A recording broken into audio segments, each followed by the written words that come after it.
Hi, everybody. This is Daniel Karapkin speaking to you on the webyeshiva.org platform, where we've been studying Maimonides' Guide for the Perplexed, the Rambam's Moreh Nevukhim, for a little bit over 5 years now. And we are delighted, I think it's 5 years, it's either 4 years or 5 years. We're delighted that we are finally coming to our conclusion of the guide, but we're also a little bit melancholy that we have to finish because it seems like we don't want it to finish. As far as what we're going to be doing next, you should be getting an announcement shortly. We always recommend that you join the Facebook group Shi'ur in Moreh Nevukhim. This will give you updates and let you know where our next destination is. I'm very seriously contemplating restarting the guide, but with a different orientation, a different commentary, and a different lens of trying to understand what the Rambam was trying to communicate. But we'll make an official announcement within the next couple of weeks, and we probably won't be reconvening until sometime in the middle of February. So we'll have the month of January off. Okay, so we are at a place which is just the last few pages of the guide. We are in chapter 54 of the third section, the last chapter of the guide. In the Pines edition, it's on page 636. We had already done the first part of this chapter. And let me share my handout that I do every week. These handouts are available for download both in the Facebook group Shi'ur in Moreh Nevukhim, and they are also available on webyeshiva.org in the course description. So just to give you a brief synopsis of what we did in the first half of this chapter. Earlier in this chapter, the Rambam had defined two sets of four. The first thing that he had told us is that whenever you see the word chacham or chokhmah in Tanakh, which is a Hebrew word that we generally define as wise person or wisdom, you should know that there are actually four different definitions of that word, and depending upon the context in which it appears in Tanakh, that will determine what its correct definition is in that place. So the first one is, and the way that it's used most commonly, is Chokhmah refers to a knowledge of all that exists, which leads to a knowledge of God. And as the Rambam had said throughout the guide, and especially in these last chapters of the guide, these last 4 chapters of the guide, the Rambam made it clear that that is the objective, the ultimate objective for every human being, to acquire a knowledge of all that exists, and that leads to a knowledge of God, because God reflects himself within creation. And so that, when a person has reached the highest level of knowledge that he is capable of doing in that arena, he is called a chacham, and he has acquired true chachma. Throughout the book of Mishlei, we will find that the word chachma being used in that context. The second usage of chokhmah is if a person has a knowledgeable or marketable skill, like art or workmanship. We say that that person possesses chokhmah. So, for example, the women who wove the tapestries of the Mishkan, of the tabernacle, were known to have chokhmah. That doesn't mean necessarily that they were great philosophers or that they understood God correctly, but rather what it means is that they had the wisdom to know a certain type of artisanship or workmanship to be able to create something that requires skill. The third definition of chokhmah is the acquisition of moral virtue, which generally applies to the elderly, is that when a person gets older, they may not have spent a lot of their life on the speculation about God and things like that and deeper philosophical issues, but they do acquire greater moral virtue as they age, and therefore an elderly person is called a chacham, even if they may not have the first type of chachma that we discussed. And number 4, chachma can also be used with a negative connotation, and it refers to a knowledge of how to deceive others, usually for malevolent objectives. So, for example, when the Torah said that Paro said, Hava nitchak malo, let us outsmart the Jews, he used the word chachma to describe how we would outsmart the Jews by enticing them to become our slaves. So that was the first set of 4. Now, we didn't understand why is the Rambam introducing us to these 4 definitions of the word chokhmah, but we're going to get to that shortly. The second definition of four that the Rambam presented to us at the first part of this chapter is that there are four objectives that man strives for in life in order to achieve success and perfection. The first thing that human beings strive for, the lowest or the basest type of objective, which unfortunately is something that most human beings consume themselves with for the most of their lives, is the acquisition of wealth through the acquisition of pearls, gems, money, cars, etc., etc. The second human endeavor that people strive for as their life project is physical strength and health. And physical fitness is a virtuous thing. It's a good thing, but it's not really the ultimate objective of man, because the only thing that the body does is to provide you with physical health. And therefore, when you're healthy, you're no different from a healthy animal, but you haven't exercised the thing which makes you human. You haven't perfected that part of yourself. And the third type of objective or effort that man strives for in life is the perfection of one's moral virtue and how one interacts with his fellow human being. And that you would think would be the ultimate objective. But for the Rambam, that's not the ultimate objective. The ultimate objective is number four, which is perfection of one's intellect so that one can attain true knowledge of God. And as the Rambam pointed out, you cannot say that the attainment of moral virtue is the ultimate objective, because moral virtue can only become manifest when you have other people with whom you can interact. But you put a person in solitude and isolation on a desert island, and he cannot exercise his moral virtue in any significant way. And therefore, that proves to us, or at least proves to the Rambam, that the attainment of perfection must be something that can be attained even when independent of other human beings. And that, he says, is the perfection of one's intellect through a true knowledge and understanding of the universe and of the creator of that universe. The Rambam will now tie these ideas together using a verse in Sefer Yirmiyah, the book of Jeremiah, that neatly sums up for the Rambam what God's ultimate desire is for man to achieve in life, and will reconcile the apparent contradiction between the pursuit of a perfected intellect with the Torah value placed on performing acts of chesed, kindness, and charity for others. And that was something that the Rambam has been building towards from chapter 51 to chapter 52 to chapter 53, which focused on these terms, chesed, mishpat, chesed, tzedakah, and mishpat. And now we're going to put all of this together. So there are verses in the prophets that perfectly capture the four perfections, i.e., human aspirations. There are, where do we find these verses? And as the Rambam says, this is not just coming from me, that the ultimate objective of man is to aspire towards intellectual perfection. It's not just my idea. I can demonstrate that the prophet Jeremiah said exactly what I said when I pointed out that there are four human aspirations, the first three really not being genuine, and the other ones, only the fourth one being of true importance. Can I ask everyone to kindly mute themselves? Thank you. Let me just see. We have someone who is not muted, and I'm trying to figure out who that is. Okay, I think we've solved the problem. Okay, so what are those verses? What are those psukim in Sefer Yirmiyah that perfectly capture exactly what the Rambam has said up until now? There are two verses in chapter 9 of Jeremiah, 22 and 23. We're going to read them together because this really forms the crux, the very foundation of everything that the Rambam has taught us in the guide and the way he finishes the guide. These two verses for the Rambam really capture the essence of the human endeavor, the human project. Ko amar Hashem, so says God, Al yitalel chacham b'chochmato, v'al yitalel hagibor b'gvurato. Let not a wise man pride himself in his wisdom. Let not a strong man pride himself in his strength.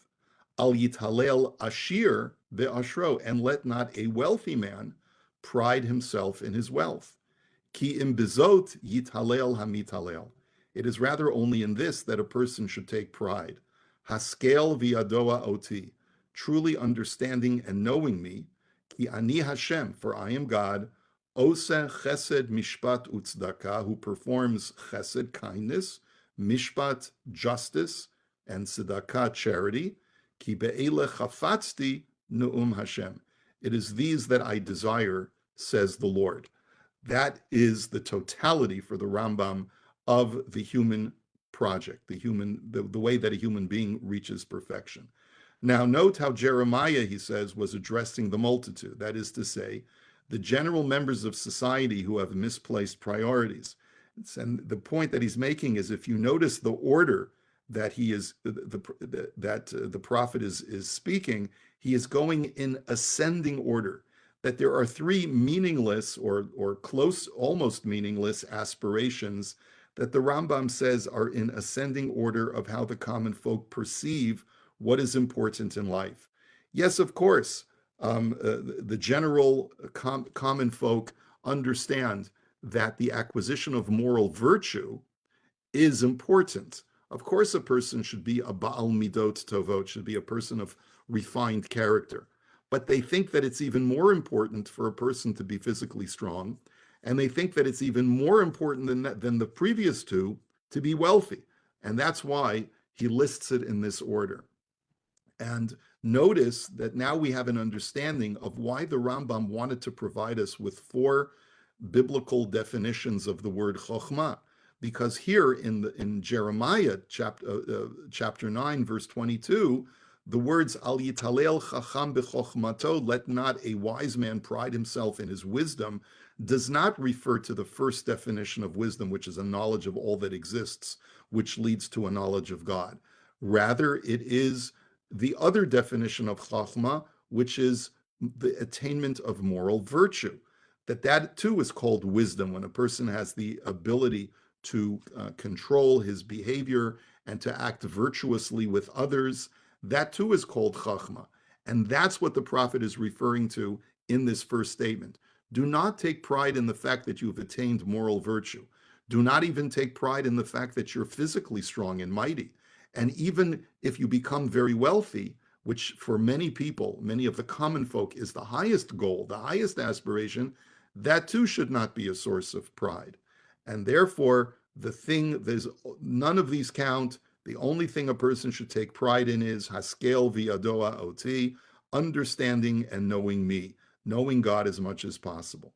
And then the Rambam tells us that this is not just something that I found in the book of Jeremiah. Our sages underscore this point, utilizing the book of Jeremiah as well. And the Rambam here, it's quite fascinating. He quotes a midrash from Bereshit Rabbah, which is part of a much longer conversation of some students who went to see Rabbi Shimon Bar Yochai, the great Kabbalist, the great master of mysticism and the occult, and the great sage, Rabbi Shimon. And when they were taking their leave, they were giving different drashot. They were giving different expositions on biblical text. So one of the rabbis, as he was taking his leave, stated as follows: Katuv echad omer. We have one verse in Mishlei from chapter 8 which says, V'chol chafetzim lo yishvu va, that all objects do not compare to wisdom.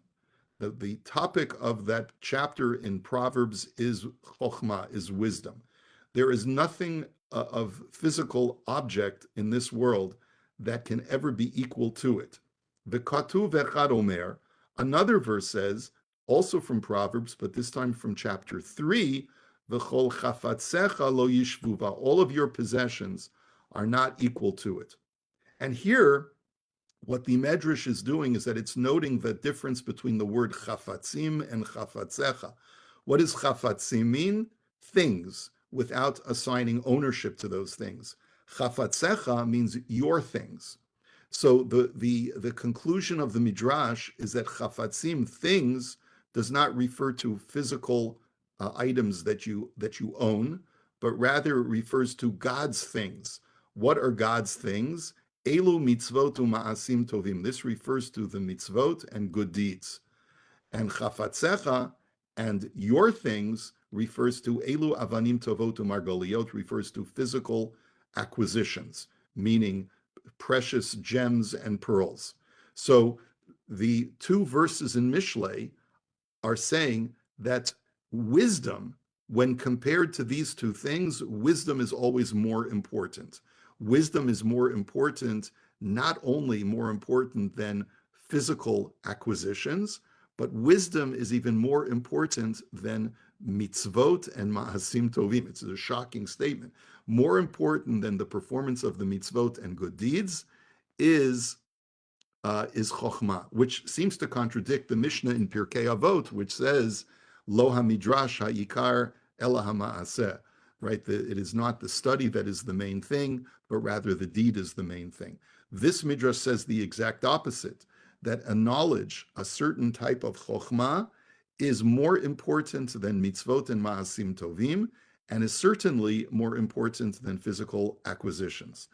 And then it continues and it says, Rabbi Acha b'shem Rabbi Tanchum bar Rabbi Chia, that he says to confirm this idea, Chafatzai v'chafatzecha lo yishvuva, that neither my possessions, says God, meaning ma'asim tovim, good deeds and mitzvot, nor your acquisitions, which is a reference to physical wealth, do not compare or are not equivalent to the great value of wisdom. Ki'im and rather, and here the Midrash quotes the very same verse from Yirmiyah, Ki im bezot yitalel hamitalel haskel v'yadoa oti. This is the thing that a person should take pride in, true understanding and knowledge of me, Ki ani Hashem osechesru mishpat v'gomer, quoting the verse in its totality. Now the Rambam sees in this Midrash an affirmation of his point. Even the performance of mitzvot and ma'asim tovim are not equivalent in value to the acquisition of chokhmah, which is the subject of these two verses from Proverbs. And therefore the Rambam says, I'm just giving a quote from the Pines translation, consider how concise is the saying, how perfect is he who said it, and how he left out nothing of all that we have mentioned and that we have interpreted and led up to at length. And what the Rambam is doing is he's basically saying mitzvot and ma'asim tovim that are a product of moral virtue and that engender moral virtue within a man, even that is not as important as the acquisition of true chokhmah, which is a knowledge of all that exists, which leads to a knowledge of God. Now, I do want to point out that the Rambam says this is like a slam dunk. This is clearly an affirmation of everything that I have said. However, when you look at the commentaries to the Midrash, that's not how many of the commentaries understand this Midrashic passage, regardless of the fact that it seems to fit seamlessly with the Rambam's teaching. Now, I also want to point out that there's a Gemara, a portion of Talmud from Moed Katan, page 9b, Tet Amud Bet, that actually has a very similar kind of back and forth about these things. Hadar Yatvi v'Kamibolu, the students of Rabbi Shimon Bar Yochai, were sitting and asking the following question: Kitiv yikarahi mipininim v'chol chafatzecha lo yishvuva. One verse in Mishlei says that wisdom is more precious than pearls, and none of your acquisitions are equal to it. And hachavtze shamayim yishvuva. But one thing that we can infer from that is that it's only more precious than pearls and physical acquisitions that man can attain in life. But it seems like if there are heavenly acquisitions or heavenly endeavors, heavenly attainments, then wisdom does share an equality with those things. And maybe those things are equally as important as wisdom. But then there's another verse,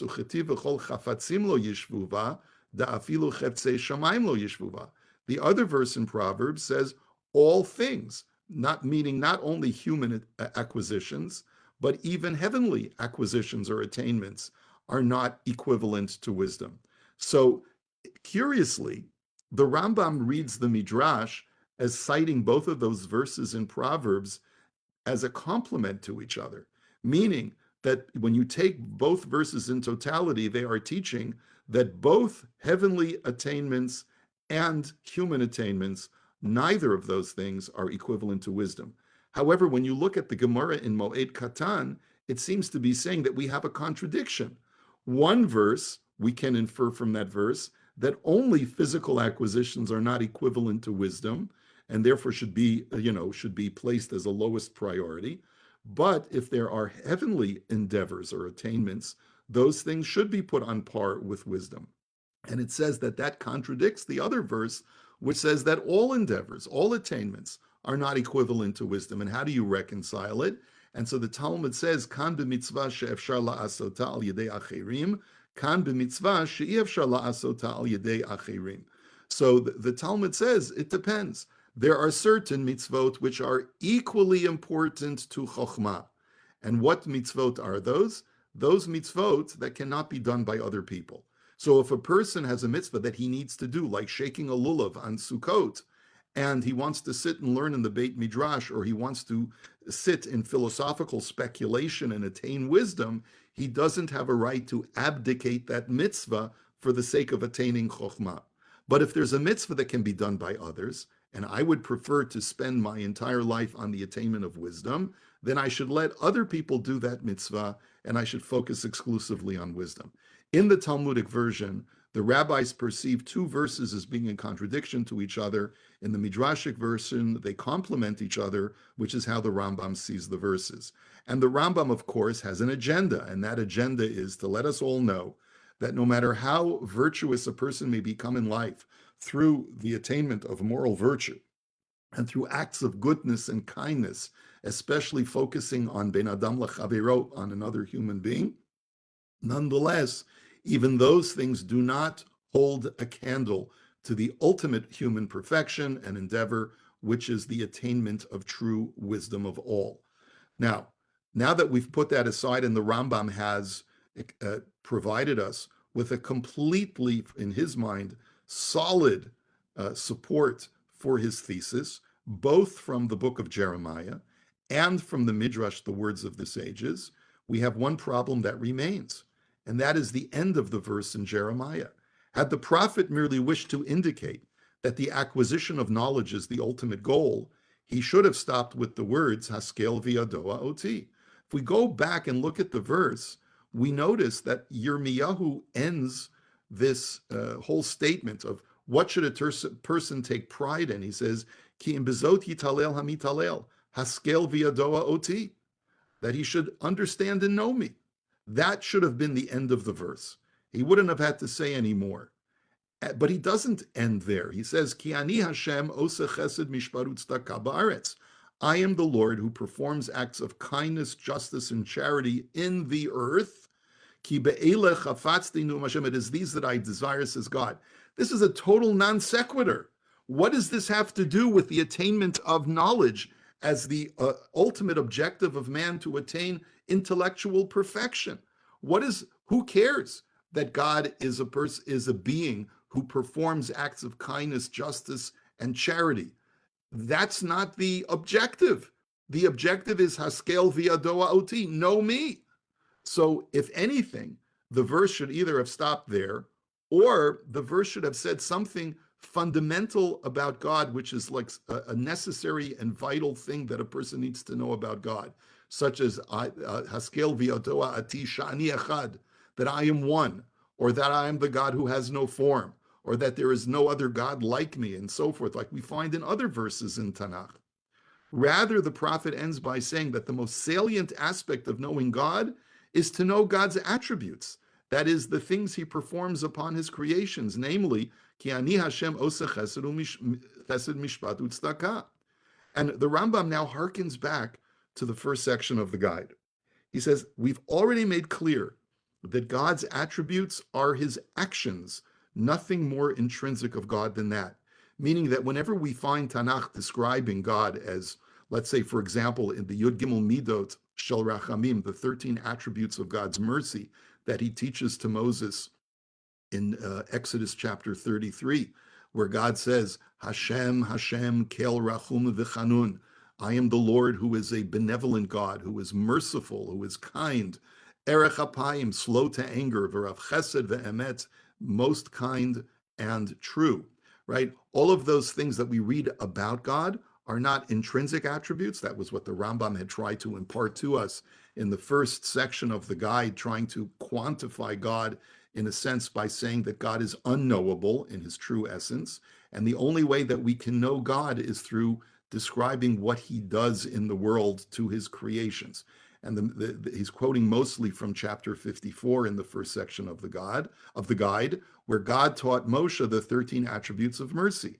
And as he writes, I'm just quoting from the Friedlander edition, the chief aim of man should be to make himself as far as possible similar to God. That is to say, to make his acts similar to the acts of God, or as our sages expressed it in explaining the verse, you shall be holy, Kedoshim to you, that just like, what does it mean to be holy? Just as God is gracious, Mahu Rachum, Mahu Chanun, Afata Chanun. Just like God is gracious, you shall be gracious. Just God is merciful, you should be merciful, etc., etc. And we pointed out in our discussion last week, or in our last discussion, there's another verse that says something very similar. V'halachta bidrachav, emulate God, imitatio Dei, do that which God does. And for some strange reason, the prophet Jeremiah says, it's not just that I want you to know God perfectly, but here's the part of God that I want you to know the most, which is what God does in this world.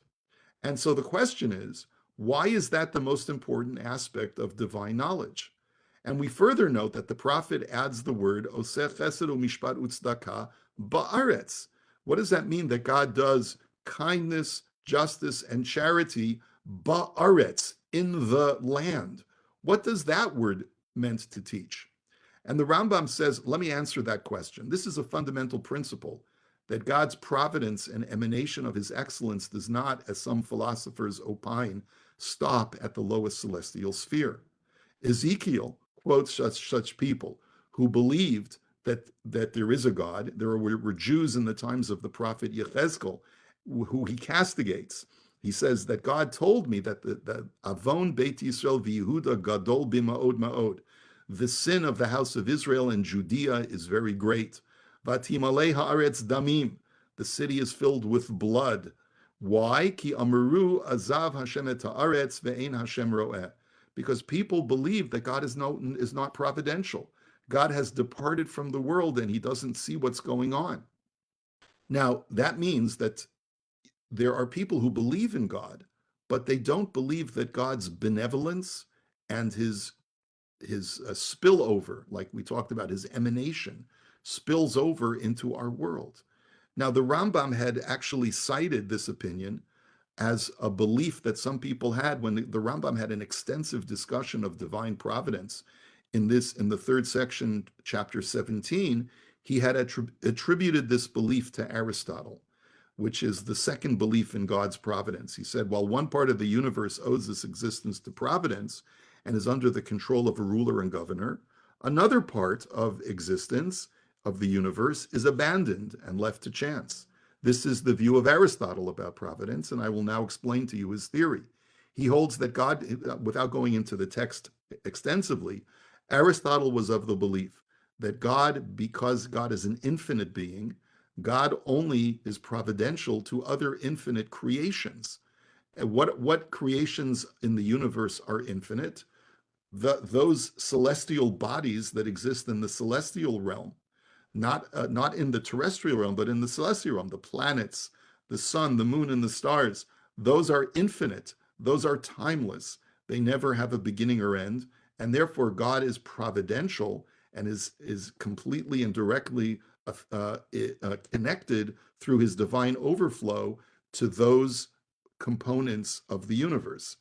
But in our terrestrial realm, where every single individual creature is not infinite, but is rather finite, and it's only the species that are infinite. You have a species of chimpanzees. Chimpanzees have always existed and will always exist, but individual chimpanzees are not subject to divine providence. And the same thing applies to human beings in Aristotle's view. Individual human beings are born and die. Species of humanity in general is infinite and permanent. So God can be providential in a general way. There's general providence, according to Aristotle, to maintain the continuation of the human species. But what happens to any individual human being? God is completely oblivious to that because of the finitude of that creation. It is not possible for an infinite being to somehow be providential and knowledgeable of a finite temporal being. That was the view of Aristotle. So therefore, the Rambam says that is not the correct theological view. Rather, God's excellence emanates all the way into this terrestrial realm, despite its similarity to God and its lowly nature. God rather revealed to us that Leman Teda Ki Lashem Haaretz, that part of the reason why God brought the 10 plagues to Paro and to all of Egypt was to show the Jewish people and to show the Egyptians that God's providence does penetrate into this terrestrial lowly realm. And this is the reason for stating, says the Rambam, that God is not only a performer of chesed, mishpat, and tzedakah, but he's a performer of chesed, mishpat, and tzedakah ba'aretz, even in this terrestrial realm, where you might think that God's providence does not extend to. No, it does extend to the earth. It does extend to the land. Now, we still haven't answered our question. Why is it important for us to know that? Why is this the most important part of our knowledge of God? That God is a divine being who performs actions to other creations in the world. Isn't it more important for us to know that God is unitary? Isn't it more important for us to know that God is the ultimate being and that there's no other being rivals God? The prophet completes the verse by saying, Ki be'ela chafatzti ne'um Hashem, meaning not only do I wish you to know that I, God, perform acts of chesed, mishpat, utzedakah, kindness, justice, and charity, but also that I desire for you, man, to emulate me in performing these acts upon your fellow man. That's how the Rambam understands ki be'ela chafatzti. These are the things that I desire for you, says God. I want you to imitate me. And that's the most important thing. Know God, know that I am providential, and know that I perform acts of kindness to humanity and to the entire world. And I want you to do this as well. Thus, the objective that he sets forth in this verse may be stated as follows. Man has reached the apex of his existence when he apprehends a perfect knowledge of God. He must specifically, or the most important part of a knowledge of God that he must be aware of, is God's method of providence upon all of his creations, as manifested in the act of bringing them into being and in their governance as it is. In other words, God creates all, and he governs and provides tutelage for all of creation. Finally, once man has achieved this level of divine knowledge, this person's life will be filled with the performance of those very same actions as God, namely chesed, mishpat, utzedakah, as a way of emulating God's ways. We have expressed this numerous times in this treatise, and again, the Rambam is referring back to a number of places, but most explicitly in the first section, chapter 54, where he said that what the most important reason why God taught Moses the 13 attributes of mercy is because God wants man to emulate those 13 attributes of mercy. God wants man to be just like God. And just like I am benevolent and merciful, I want you to be benevolent and merciful as well. Chanun v'rachum, etc. So that is how the Rambam finishes his explanation of these verses in Yirmiyahu, and how he says this is the most important project for man. Now, this leaves us somewhat dissatisfied because the Rambam doesn't really explain any further how this in any way reconciles with what he had previously taught us.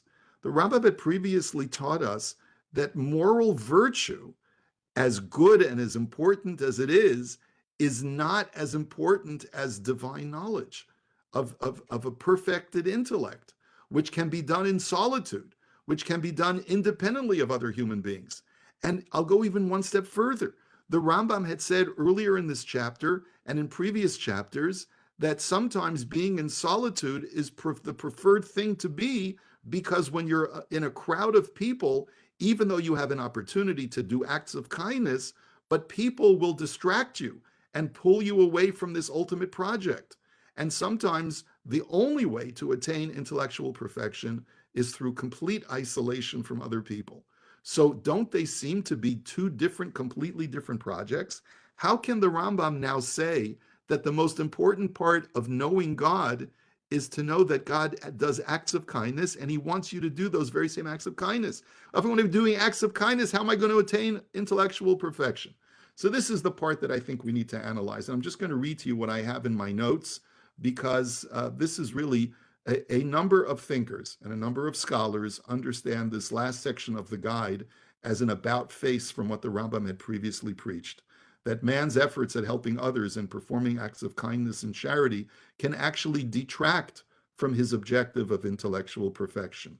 So, and essentially, in a very Straussian way, there are many thinkers and analysts who look at this last chapter and say, the Rambam is pulling back a little bit. He realizes he's gone a little bit over the ledge of acceptable Jewish theology when he talks about intellectual perfection as being even more important than mitzvot and ma'asim tovim. So he pulls back and he says, wait. I don't mean to put myself in a heretical position. I have to concede that it is important, at least for most people, to focus on mitzvot and masim tovim. I disagree. Respectfully, I disagree with all of those thinkers who believe that the Rambam is sort of hedging his bets because he's worried that he's going to be branded as a heretic.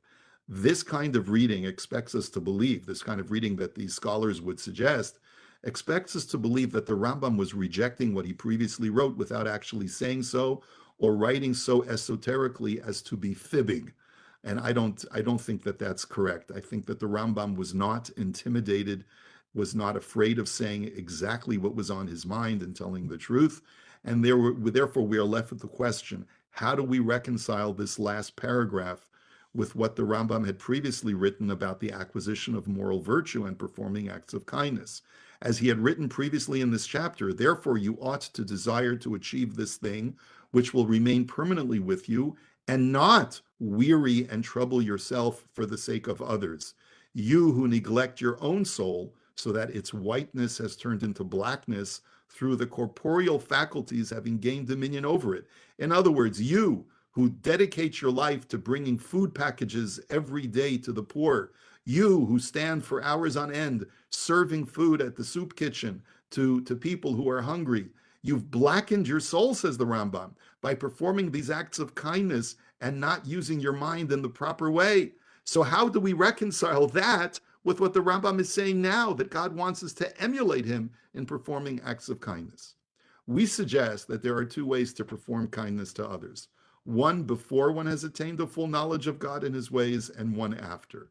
The Rambam had explained how God interacts with our terrestrial realm in the form of an overflow. And I'm just reminding you of something that we had learned back in section 2, chapter 11. There he wrote that something can be so perfect that not only does it provide perfection to itself, but it also provides perfection to another being. And he gave the analogy of a wealthy person. A person can be very wealthy so that he doesn't have to worry for the rest of his life about where his next meal is going to come from.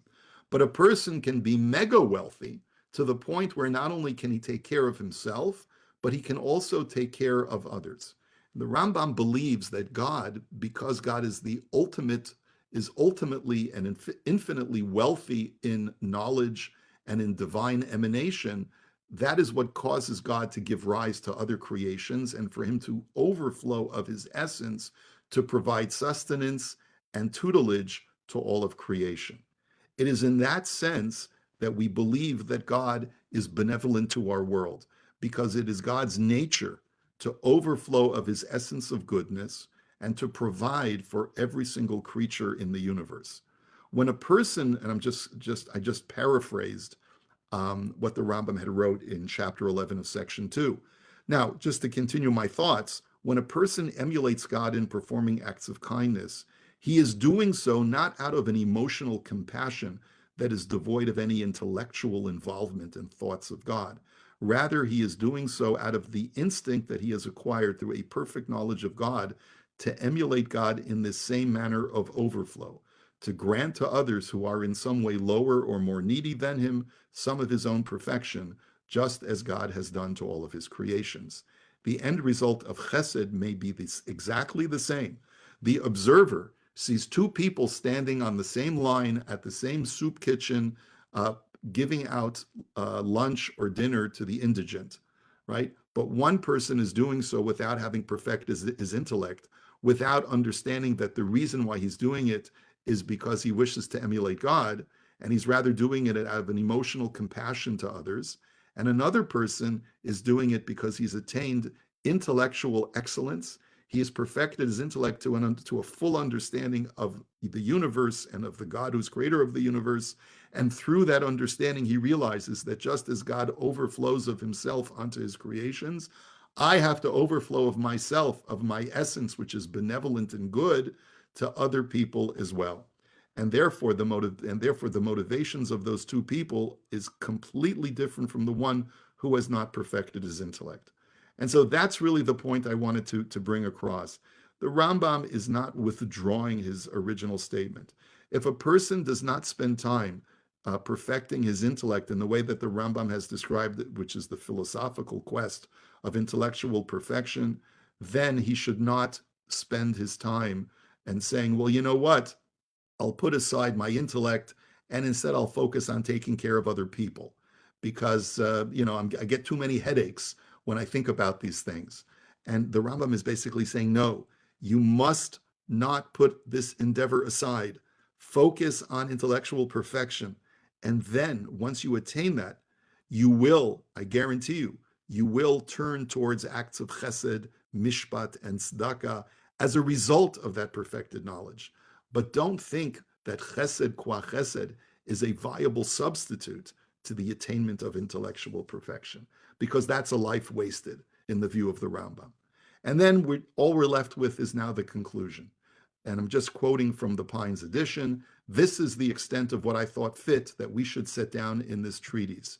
It is a part of, and the italics are mine, the Rambam is not saying that this is the totality of what he considers to be useful, but it is a part of what I consider to be very useful to those like you, meaning to his student, for whom he had written this work, because he felt that a student of philosophy needed to find some sense of reconciliation with the philosophical teachings of the academy and the Torah and what Judaism teaches us.